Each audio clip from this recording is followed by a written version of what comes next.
Bienvenue dans cette vidéo sur la résolution numérique des équations non linéaires.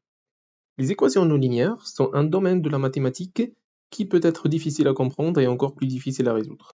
Tout simplement, ce problème cherche à résoudre une équation non linéaire. Cela veut dire de trouver les racines avec lesquelles la fonction s'annule sur un intervalle donné. Dans certains cas particuliers où on a une fonction f de x qui est égale à une fonction simple x au carré égale à moins 1. Alors, comment on trouve les racines de cette fonction avec les méthodes analytiques qu'on connaît depuis le collège? Tout simplement, on peut rapidement trouver les racines. On a x1 égale à moins 1 et x2 égale à 1. Toutefois, ceci n'est pas toujours possible pour des équations non linéaires un peu plus compliquées. Alors, si on a une fonction f de x de la forme suivante, exponentielle de x moins x au carré. Dans ce cas, c'est très difficile, voire impossible, de trouver d'une manière analytique la solution ou les solutions de cette fonction. Donc, on a recours aux méthodes de résolution des équations non linéaires.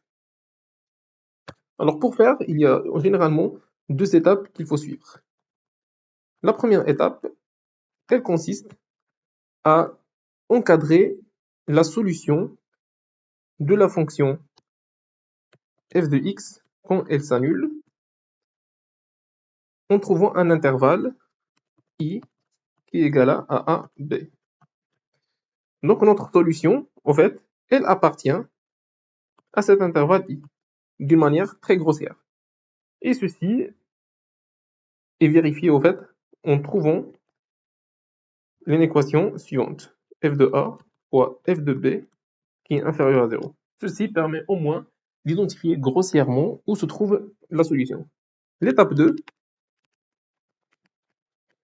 elle consiste à trouver une série ou bien une suite de nombres réels qui vont converger vers la solution exacte de l'équation f de x égale à 0.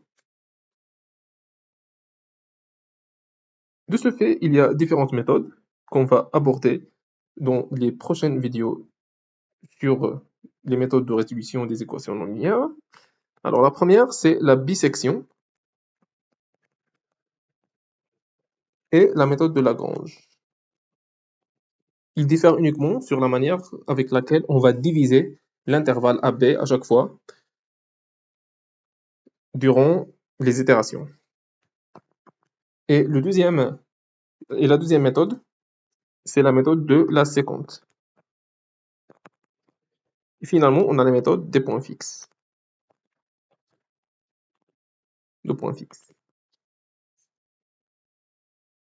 Avec ces méthodes numériques, on va approcher la solution exacte. Alors, supposons que la solution exacte, on va la dénoter par x0. Et la solution trouvée avec la méthode numérique, on va la dénoter par x avec un trait en bas. Donc, il y a un écart entre ces deux valeurs. Et cet écart dépend bien de la méthode utilisée.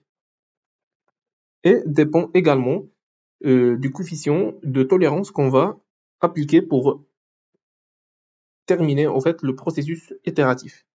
C'est-à-dire, c'est une tolérance, par exemple, dans les méthodes numériques, pour la résolution d'équations non linéaires, tout simplement, on va à chaque fois, quand on va évaluer un nouveau intervalle où la solution existe,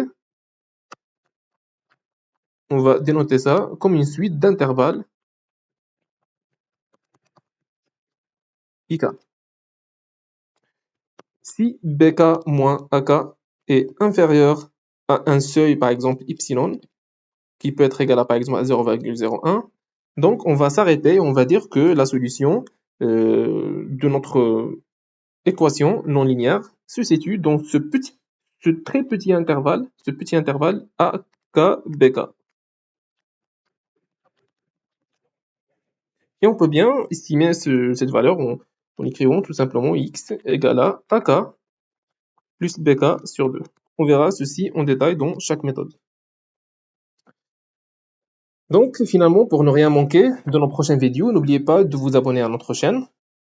Et à bientôt pour la suite de cette vidéo sur la résolution numérique des équations non linéaires.